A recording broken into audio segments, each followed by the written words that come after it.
Yo and hello everybody, Mike here, baseball collector. It is Tuesday, March 20th, and I have an incredibly small mail day to show you, but a fun story to go along with the card. But first, I want to tell everybody thanks for tuning in the other night to my inaugural episode of Beyond Cardboard. And a special thanks to Ray from Philly for being on the show. Got my next few guests kind of lined up and ready to go over the next few Sundays. But what I need is some help. I need some feedback. So a lot of people commented that they couldn't make it live for a sundry of reasons, but I would love more and more people to show up on the live show because it just creates more interaction. It's a lot more fun. I had a total of, or at any one time, the most I had watching was 44 people live, which I know is pretty good for a live show, but I have almost 900 subscribers. So where's the rest of them? Why aren't they watching it live? I don't know. That's kind of my question, is what keeps people from watching stuff live? They don't know about it, maybe. That's possibly a reason. But I'm telling you right now that it's going to be on Sunday night. Another thing I'm thinking about doing is changing the time slot. So last week was 9 o'clock Central Time, 10 o'clock Eastern. That's pretty late. I get that. I was trying to not conflict with the Walking Dead crowd that's out there. The people that watch Walking Dead. But what I'm thinking about is doing 7 o'clock Central this weekend and 8 o'clock Eastern, with the idea that I could get more people to watch because they're not asleep. They're not. It's not too late. So hopefully that could get some more viewers, because I'd really love to see this thing grow, and I want to do a show that everybody enjoys. So any other feedback you could give me, I'd love to hear it about Sunday night show, Beyond Cardboard. Is the time slot move okay? Will you be okay with that if I change the time? How do we get more people to tune in live? That's kind of what I'm wanting to try to figure out, that magic bullet. And maybe there isn't a magic bullet. Maybe it just is what it is. But again, thanks to everybody that did watch it and has since watched it and commented. I really appreciate it. So my mail day is pretty small, but it's kind of fun because it's a card for me that brings back a lot of memories, and I'm going to tell some funny stories about this guy. So this is I'm going to show the card. This is a 1975 Topps Jim Sundberg. This is his rookie card. He was a catcher for the Rangers in the 70s and 80s. He actually was a six-time All-Star. Six-time Gold Glove winner, three-time All-Star. Just kind of one of the great all-time Rangers. Not necessarily a great all-time player of all time, but certainly for the Texas Rangers, he's one of the iconic players from back in the day. And what's cool is he started in 75. I was born in 73. Really, he started in 74, I should say. I think.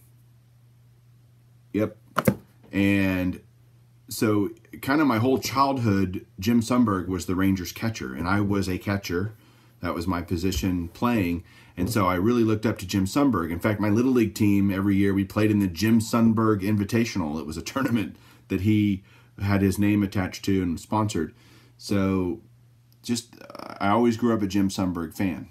My dad, who worked for the Rangers, and most of y'all have heard stories about different things, for many years got to know Jim Sundberg because Jim, for a while, was the color analyst for the Rangers in the television booth. And so, after he retired, by the way, won a World Series with the Royals in '85 as well. So when he got traded, or free agent or whatever, and moved on from the Rangers, but eventually came back and is still part of the Rangers organization, by the way, in the front office. But my dad and him got to know each other, and so I was a catcher, and in high school, I was actually a pretty good catcher. I ended up playing Division I baseball, but my dad said, hey, we're going to go. I needed some new catcher's gear. And he said, hey, come on, let's go. So we got in the car and we drove over to Arlington to this house and opened the door, and it's Jim Sundberg. And Jim says to me, come on in, Mike. Nice to see you. Go upstairs and get whatever you want. Pick whatever you want. And I go upstairs, and I can't remember if it was his upstairs or his attic. The memory's mildly blurry, but I remember there being a sea of catcher's gear from All-Star, which back then was the kind of premier brand. Mizuno and All-Star were kind of Mizuno gloves and All-Star catcher's gear. And it was like everywhere. and every color too. I was like, man, I thought he wouldn't have as many colors, but it just seemed like this sea of catcher's gear. And he goes, get whatever you want. And so I picked out brand new, you know, kind of pro style catcher's gear that I was able to wear for several seasons, and brand new stuff, never been worn, unbelievable. And so that was a really fun story. Later on in life, he, you know, every time I would see him at the ballpark, he would recognize me, and really not necessarily like, it took a second, but he'd say, how's your dad? And I'd say good, and all that kind of stuff. So incredibly short conversations. It's not like we're best buds or anything, but just kind of a neat story for a guy that I grew up idolizing. And I finally got his rookie card in a mint 9. Really random, not a Hall of Famer. He's a Texas Rangers Hall of Famer. So I am trying to actually, that's why I have this card. I'm trying to get all the Texas Rangers Hall of Famers, their rookie card, and really not even their rookie card, their first card with the Rangers. So that's Jim Sundberg's first card. So that's my story. Again, give me feedback on the Beyond Cardboard episode that I did. Please let me know how we can make that better for all of you guys to watch.